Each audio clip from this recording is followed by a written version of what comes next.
नमस्कार दोस्तों, स्वागत है आपका इस ऑनलाइन प्लेटफॉर्म पर जहां रोजाना आपको मात्र 15 मिनट में राजस्थान करंट अफेयर के 10 क्वेश्चन इस यूट्यूब चैनल पे मिलते हैं। जो इस यूट्यूब चैनल पे पहली बार आए वो चैनल को सब्सक्राइब, जो वीडियो देख रहा है वीडियो को लाइक और अपने दोस्तों के साथ शेयर करना ना भूलें। शुरू करते हैं अपनी क्लास और क्लास का पहला क्वेश्चन। राजस्थान के किस जिले के मेगा गांव में एक झील के खुदाई के दौरान डायनासोर के अवशेष मिले हैं? राजस्थान के अंतर्गत एक जिला, जिस जिले का नाम अगर देखें तो नाम आता है अपना जैसलमेर। कौन सा? जैसलमेर। जैसलमेर जिले के अंतर्गत एक गांव आता है, उस गांव का नाम आता है मेगा गांव। और मेगा गांव के अंतर्गत एक झील की खुदाई और उस खुदाई के दौरान जो है वो डायनासोर के अवशेष मिले हैं। जैसलमेर के भूजल वैज्ञानिक जिनका नाम आता है नारायण दास इणखिया। तो जैसलमेर के भूजल वैज्ञानिक नारायण दास इणखिया, इन्होंने बताया कि जैसलमेर शहर के अंतर्गत जेठवाई की पहाड़ी, यहां से 16 किलोमीटर दूर थईयात और लाठी, ये दोनों इंपोर्टेड गांव हैं। इनको डायनासोर का गांव कहा जाता है। तो राजस्थान के अंतर्गत डायनासोर का गांव थईयात और लाठी है कहां? जेठवाई की पहाड़ी के समीप। किस जिले में है? जैसलमेर में। वर्तमान में जैसलमेर का एक जिला, अपने गांव का नाम आता है मेगा गांव, और जैसलमेर जिले के मेगा गांव में मिले हैं डायनासोर के अवशेष। इन जगहों पर ही डायनासोर के अवशेष होने के प्रमाण, जिसके अंतर्गत जेठवाई पहाड़ी पर पहले माइनिंग होती थी, लोग घर बनाने के लिए यहां से पत्थर लेकर जाते थे। इसी के साथ थईयात और लाठी गांव में सैंडस्टोन के माइनिंग एरिया में डायनासोर के जीवाश्म में मिलते हैं। जैसलमेर के इतिहास में अब तक का सबसे बड़ा कंकाल मिला है। जियोलॉजिकल सर्वे के अनुसार हजारों साल पहले जैसलमेर समुद्र का किनारा रहा था, जहां डायनासोर खाने की तलाश में आते थे। ऐसे में यहां इनके जीवाश्म में मिल रहे हैं। Next, Swami Vivekananda scholarship for academic excellence योजना, जिसका पहले नाम था Rajiv Gandhi scholarship for academic excellence योजना, और स्वामी विवेकानंद नाम रख दिया गया। तो वर्तमान में शैक्षणिक वर्ष 2025-26 के लिए कितने छात्रों को विदेश के संस्थानों में अध्ययन के लिए भेजा जाएगा? तो राजस्थान सरकार ने इसमें कर दिया परिवर्तन। तो राजस्थान के अंतर्गत 150 बच्चों को जो है विदेश भेजा जाएगा। जो पहले संख्या जो थी वो थी 300, अब कम कर दी गई है। अब कितनी कर दी गई है? 150। पहले 300 को तो विदेश भेजा जाता था और अन्य राज्यों में भेजा जाता था 200 को। इसके अंतर्गत जो वर्तमान में क्या कर दिया है? परिवर्तन कर दिया। तो राजस्थान के अंतर्गत उच्च शिक्षा विभाग ने Swami Vivekananda scholarship for academic excellence योजना की नई गाइडलाइन जारी की है। अब विदेश में 150 और देश में 350 सीटों पर छात्रवृत्ति मिलेगी। यानी कि टोटल छात्र कितने हैं? 500। 500 में से पहले 300 को विदेश भेजा जाता था, अब 150 को विदेश भेजा जाएगा। और अन्य राज्यों में भेजा जाता था 200 को, अब कितना भेजा जाएगा? 350 को भेजा जाएगा। पढ़ाई पूरी करने के बाद राजस्थान में नौकरी अनिवार्य होगी। साथ ही प्रोजेक्ट रिपोर्ट, सोन और मैट्रिक जैसी नई शर्तें भी जोड़ी गई है। इससे पहले पिछले सत्र में विदेशी उच्च शिक्षण संस्थानों में 300 सीटों और देश में 200 सीटों पर स्कॉलरशिप दी जाती थी। तो राजस्थान के अंतर्गत राजीव इनोवेशन विजन कार्यक्रम के तहत जो है वो राजीव गांधी स्कॉलरशिप और एकेडमिक एक्सीलेंस योजना का शुभारंभ 2021 में किया गया था, और उसके तहत जो है वो 500 सीटों पर स्कॉलरशिप थी।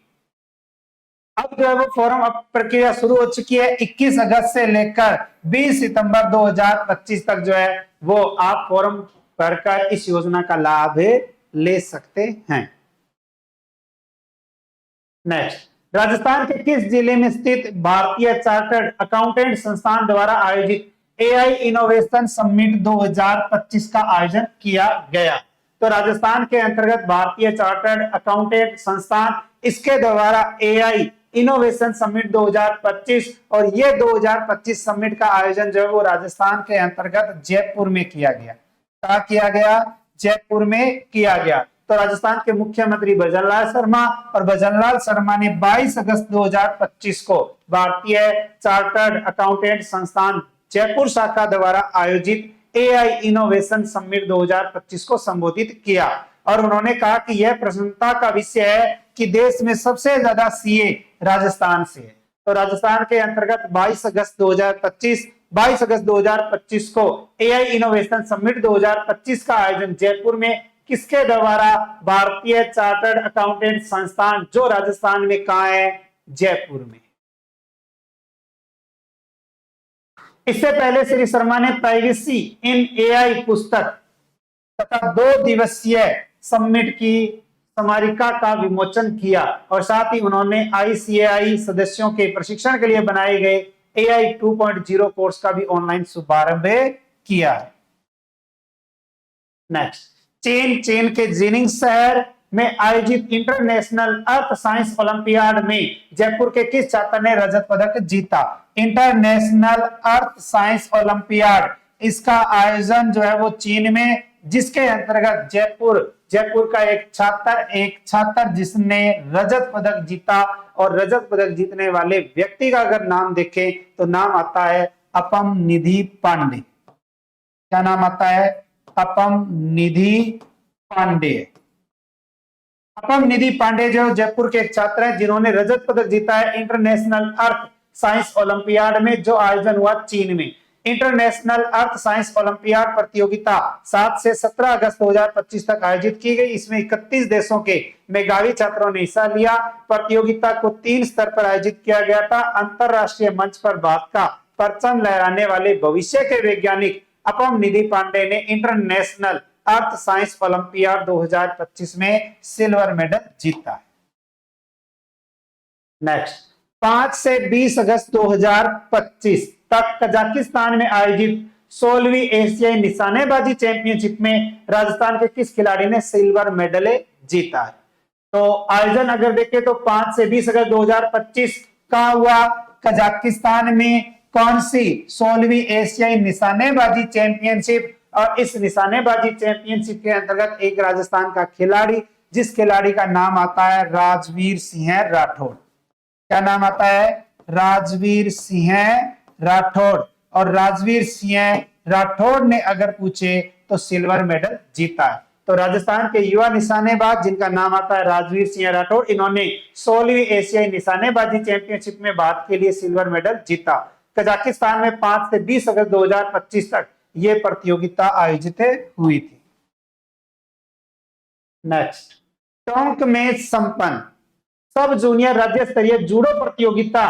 तो अगर पूछे कि राजस्थान के किस जिले में सब जूनियर राज्य स्तरीय जूडो प्रतियोगिता का आयोजन हुआ, तो टोंक जिले में। और इस टोंक जिले में आयोजित हुई सब जूनियर राज्य स्तरीय जूडो प्रतियोगिता में गर्ल्स और बॉयज दोनों कैटेगरी के अंतर्गत किस जिले की टीम ने जो है वो खिताब जीता है? एक ही जिला है जिसने गर्ल्स और बॉयज दोनों कैटेगरी में जो है वो अवार्ड जीता, और वो जिला आता है, वो क्षेत्र आता है अपना भीलवाड़ा। तो राजस्थान के अंतर्गत भीलवाड़ा जिला, भीलवाड़ा के अंतर्गत बॉयज में भीलवाड़ा ने 4 स्वर्ण और 2 रजत पदक जीतकर चैंपियन ट्रॉफी हासिल की। और वहीं गर्ल्स में भीलवाड़ा ने 3 स्वर्ण और 3 रजत पदक लेकर प्रथम स्थान हासिल किया है। और इस प्रतियोगिता में बेस्ट जूडो का खिताब बालिका वर्ग में तो टोंक की कनिष्का राजावत और बालक वर्ग में भीलवाड़ा के राहुल खारोल को मिला। तो राजस्थान के अंतर्गत सब जूनियर राज्य स्तरीय जूडो प्रतियोगिता का आयोजन कहां हुआ? टोंक में। गर्ल्स कैटेगरी में अवार्ड पूछे तो भीलवाड़ा ने, बॉयज कैटेगरी के अंतर्गत भी भीलवाड़ा ने 4 स्वर्ण और 2 रजत जो है बॉयज के अकॉर्डिंग, 3 स्वर्ण और 3 रजत गर्ल्स के अकॉर्डिंग जो है वो जीते हैं, अवार्ड जीतकर जो है वो प्रथम। और ये काफी यानी कि चर्चा में है। फिर आता है राजस्थान का पहला ऑर्गेनिक बाजार कहां खोला जाएगा? तो राजस्थान के अंतर्गत कृषि टॉपिक के अकॉर्डिंग बहुत अच्छा और शानदार क्वेश्चन बनता है। राजस्थान का पहला ऑर्गेनिक बाजार, और ये ऑर्गेनिक बाजार खोला जाएगा जयपुर में। ठीक है, तो अगर हम एग्रीकल्चर की बात करें तो एग्रीकल्चर का जो आगामी पेपर होगा उसके अंतर्गत जो है वो ये क्वेश्चन आने का चांस है। तो राजस्थान में उपभोक्ताओं को मिलावटी सामान में निजात दिलाने और शुद्ध खाद्य सामग्री उपलब्ध करवाने के लिए सरकार ने बड़ा कदम उठाया है। राजधानी जयपुर में जल्द ही पहला ऑर्गेनिक बाजार शुरू किया जाएगा। यह बाजार दुर्गापुरा स्थित राज्य कृषि प्रबंध संस्थान परिसर में पायलट प्रोजेक्ट के रूप में खोला जा रहा है। तो राजस्थान में पहला ऑर्गेनिक बाजार कहां खोला जा रहा है? दुर्गापुरा जयपुर राज्य कृषि प्रबंध संस्थान में खोला जा रहा है। इस विशेष बाजार में ऑर्गेनिक गेहूं, दालें, मोटे अनाज, मसाले, तेल, सब्जियां, दूध, दही और अन्य प्रमाणित खाद्य उत्पाद एक ही छत के नीचे उपलब्ध होंगे और यहाँ कुल 10 दुकानें स्थापित की जाएगी जिन्हें किसानों और उत्पादकों को निःशुल्क उपलब्ध करवाया जाएगा। नेक्स्ट, राज्य सरकार ने विश्व की सबसे बड़ी अन्न भंडारण योजना के अंतर्गत कितने अतिरिक्त भंडारण क्षमता सृजित करने का लक्ष्य रखा गया है? तो अगर आप रोजाना न्यूज़पेपर पढ़ते हो तो न्यूज़पेपर हो गया, सुजत सार हो गया, तो इनके अंदर ही तो ये करंट के क्वेश्चन मिलते हैं। वहीं से अगर हम देखें तो अभी सुजत सार के अकॉर्डिंग या राजस्थान पत्रिका, भास्कर या अन्य न्यूज़पेपर है उनमें से जो ये डाटा लिया जाता है।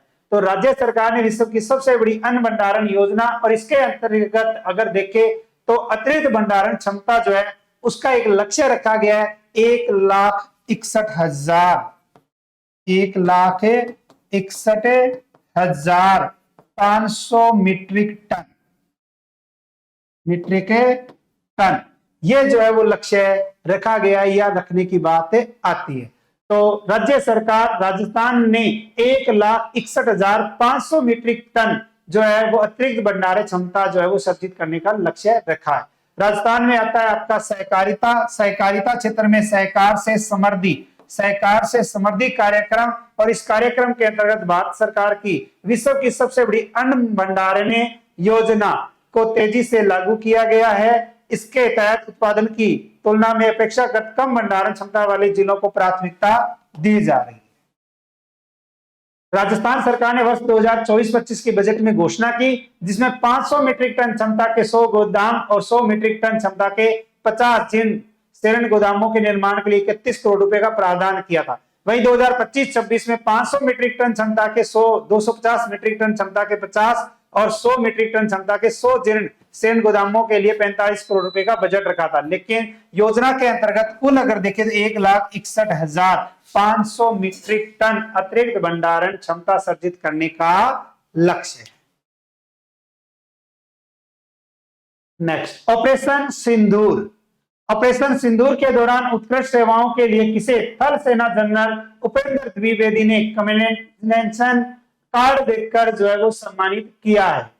ऑपरेशन सिंदूर, जब भी सिंदूर का नाम आता है तो 26 जनवरी याद आ जाती है। ऑपरेशन सिंदूर के दौरान उत्कृष्ट सेवाएं और उत्कृष्ट सेवाओं के लिए थल सेना जनरल है उपेंद्र द्विवेदी। इन्होंने कमेंडेशन कार्ड जो है वो दिया है जो हमारे राजस्थान के अंतर्गत जयपुर के निवासी हैं जिनका नाम आता है मेजर देवांश चतुर्वेदी। मेजर देवांश चतुर्वेदी। तो थल सेना अध्यक्ष है जनरल उपेंद्र द्विवेदी। इन्होंने ऑपरेशन सिंदूर के दौरान उत्कृष्ट सेवाओं के लिए मेजर देवांश चतुर्वेदी को उनकी उत्कृष्ट सेवाओं के लिए कमेंडेशन कार्ड देकर सम्मानित किया। और मेजर देवांश चतुर्वेदी जो है वो राजस्थान के किस जिले के निवासी हैं? तो जयपुर जिले के निवासी। नेक्स्ट, शिक्षा के अकॉर्डिंग जो है वो आगामी एग्जाम में सबसे इंपॉर्टेंट जो है वो योजनाओं के तहत नाम आता है कालीबाई भील महिला संबल शिक्षा सेतु योजना। पहले इसका नाम था शिक्षा सेतु योजना 2019-20 के अकॉर्डिंग, उसके बाद नाम बदलकर कालीबाई भील महिला संबल शिक्षा सेतु योजना। और इसके तहत कक्षा 10वीं के लिए न्यूनतम आयु कितनी है? तो राज्य सरकार कहती है कि जो ड्रॉप आउट, जो कभी स्कूल नहीं गए, उन महिलाओं को, बालिकाओं को जो है वो शिक्षा दी जाएगी। और उसके लिए कक्षा 10 के लिए जो न्यूनतम आयु है वो है 14 वर्ष। राज्य सरकार, राजस्थान सरकार द्वारा बालिकाओं और महिलाओं को शिक्षा के लिए एक अनूठी पहल शुरू की है। अब शिक्षा से वंचित या ड्रॉप आउट बालिका या महिला को निःशुल्क माध्यमिक व उच्च माध्यमिक शिक्षा पूरी दी जाएगी, वो पढ़ पाएगी। आवेदिका राजस्थान की मूल निवासी होनी चाहिए। लड़की या महिला जो है वो शिक्षा से वंचित हो वो इसमें फॉर्म अप्लाई कर सकती है। तो वर्तमान में फॉर्म भरे जा रही हैं। तो आपके घर परिवार या रिश्तेदारी में अगर कोई ऐसी बालिका, ऐसी कोई महिला है जो कभी स्कूल नहीं गई या ड्रॉप आउट है तो वो इसमें फॉर्म भर सकती है। खास और अच्छी बात क्या है? 10वीं के लिए न्यूनतम आयु है 14 वर्ष और 12वीं के लिए 15 वर्ष। यानी कि 14 वर्ष में तो वो 10वीं की पढ़ाई कर सकती है, और 15 वर्ष के बाद, 15 वर्ष से अगर अधिक है तो वो 12वीं की पढ़ाई कर सकती है। आयु की कोई अधिकतम सीमा नहीं है, चाहे वो 40 साल की है, 60 साल की है, 80 साल की है। कभी विद्यालय नहीं गई बालिका महिलाएं भी इसमें फॉर्म भर सकती है। राज्य के ओपन विद्यालय में निःशुल्क पंजीयन है, और 5 वर्षों में 9 अवसर सभी विषय उत्तीर्ण करने के लिए। फर्स्ट ग्रेड और सेकंड ग्रेड के एग्जाम में यह क्वेश्चन जो वो सबसे इंपॉर्टेंट रहता है कि राजस्थान के अंतर्गत 5 वर्षों में कितनी बार वो पेपर दे पाएगी? 9 बार। 9 बार पेपर देगी तो वो वैसे नहीं फेल नहीं हो सकती, है या नहीं है? ये बहुत अच्छा इंपॉर्टेंट क्वेश्चन बनता। पूर्व में पूछा गया क्वेश्चन, शनिवार को आपसे क्वेश्चन पूछा गया था, 6 करोड़ 20 लाख से अधिक आबादी के साथ राजस्थान देश में कौन से स्थान पर है? तो इसका राइट आंसर है दूसरे स्थान पर है। अब आपके लिए क्वेश्चन फॉर यू के तहत आपके लिए क्वेश्चन है जिसका आंसर आपको मेन कमेंट बॉक्स में देना है। मेन कमेंट बॉक्स में जिन जिन ने आंसर दिया है या जो आप आंसर देते हो मैं सबको रीड करता हूं, तो आप जो देख रहे हैं वो आंसर जरूर लिखा करें, कोशिश किया करें ढूंढने की, ठीक है? नहीं तो अच्छे अच्छे कमेंट कर दिया करें। प्रदेश में बैलों से खेती करने वाले लघु व सीमांत किसानों को राज्य सरकार की ओर से कितने रुपए की प्रोत्साहन राशि दी जाएगी? इस क्वेश्चन का आंसर देना है आपको मैंने कमेंट बॉक्स में।